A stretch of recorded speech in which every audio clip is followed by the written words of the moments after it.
Realme has just launched a new low-end device. Realme has the tremendous ability to make spectacular cell phones at a very low price and to make exaggeratedly ugly cell phones at a very expensive price. The C series is part of the latter group. In this case, we are talking about the realme C75 that has just been introduced. Let me tell you about its specifications. Its screen has a diagonal of 6.72 inches, IPS LCD technology, and full HD plus resolution with a refresh rate of 90 Hz. The processor is the MediaTek Helio G92 Max, which, although it has Max in the last name, I believe it will be a simple processor, but at least it is not a unisoc processor like we had seen in most C-series devices. In fact, this device is the first to use this new processor.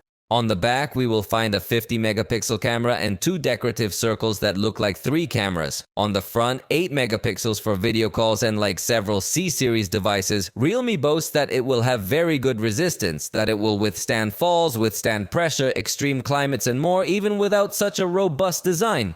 In fact, it has the IP69 standard for resistance against water, dust, and hot jets of water, and is also military certified to withstand extreme environments. It comes with Android 14 and Realme UI 5.0 and a tremendous 6000 mAh battery. In addition, it supports 45-watt charging, so it seems that within the entire C series, we could say that this is the highest-end model we have seen so far. In fact, curiously, having such a large battery, you can use this device as a power bank via cable to charge your friends' cell phones. This device has been presented in Vietnam in gold and black colors. Curiously, its price has not yet been announced, so we have only been able to officially know its features and specifications.